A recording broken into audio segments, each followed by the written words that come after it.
যেভাবে জুলাই আগস্টের আন্দোলনে তারা রাজপথে ছিল, তাদের নেতৃত্ব জনগণ মেনে নিয়েছিল। এই দলের সাথে যে 11 দলের যে ঐক্য তারা তৈরি করেছে, এই কারণেই তারা সংসদে যেতে পেরেছে, না হলে তারা এই ভোট ব্যাংকটা পেত না। যখন রাজনীতিতে ঢুকে যায় তখন রাজনীতিতে আসলে শেষ কথা বলে কিছু থাকে না।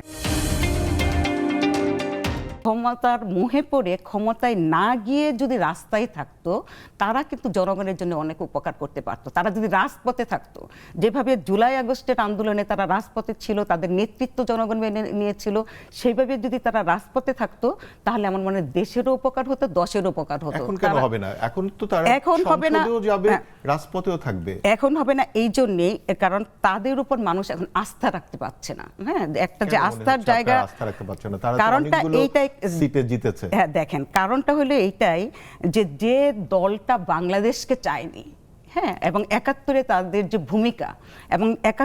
যে ভূমিকা এই বিষয় নিয়ে কিন্তু তারা তাদের যে একটা অনুশোচনা থাকার কথা, হ্যাঁ, বা তাদের যে ক্ষমা, আমরা বলবো যে ধরনের হত্যাযোগ্যতার সঙ্গে তারা জড়িত ছিল, হ্যাঁ, এটা অস্বীকার করার কিছু নাই, সেটা ইতিহাসে আছে, সেটা সাহিত্যে আছে, হ্যাঁ, সেই দলটার সঙ্গে গিয়ে তারা একত্রিত হয়েছে।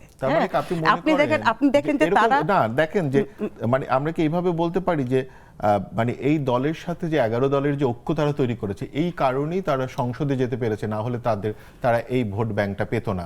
তাদের আলাদা করে কোনো বড় ভোট নাই। আচ্ছা, এর আগে আমি একটু বলে নেই যে একদিকে হলো যে 30 লক্ষ শহীদের রক্তের বিনিময়ে বাংলাদেশ, 2 লক্ষ মা বোনের সম্ভ্রমের বিনিময়ে বাংলাদেশ, সেখানে কিন্তু এই দলটা জড়িত, হ্যাঁ, যে দলটার সঙ্গে তারা আঘাত করেছে। তো সেই দলটার সঙ্গে যখন তারা যুক্ত হয়েছে, তখন মানুষ আরো বেশি তাদের আশায়, মানে দেখেন এনসিপি একটা নতুন দল গঠন করেছে, আমরা কিন্তু ভীষণ খুশি হয়েছিলাম যে বাংলাদেশে একটা সুন্দর একটা বিরোধী দল গঠিত হয়েছে এবং দেশের জন্য তারা ভালো কিছু করতে পারবে।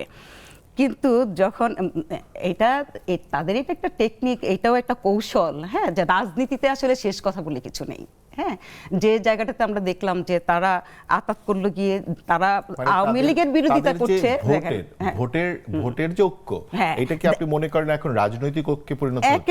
একেবারে এটা হলো রাজনৈতিক ঐক্য, যে রাজনীতি, দেখেন রাজপথের শেষ কথা আছে, হ্যাঁ, ধরেন রাজপথে আমরা যখন নামি তখন আমাদের দাবি থাকে একটাই, হ্যাঁ, সে হয় দাবিটা সফল হবে নয়তো বিফল হবে, হ্যাঁ, কিন্তু যখন রাজনীতিতে ঢুকে যায় তখন রাজনীতিতে আসলে শেষ কথা বলে কিছু থাকে না। কারণ আমরা কখনো বিশ্বাসই করি নাই যে দলটা বাংলাদেশের বিরোধিতা করেছে, যে দেশটা বাংলাদেশকে চায়নি, সেই দলের সঙ্গে যখন এনসিপি আঘাত করে, তখন মনে হয়েছে যে আসলে এখানে রাজনৈতিক স্বার্থ ছাড়া আর কোনো কিছু নেই।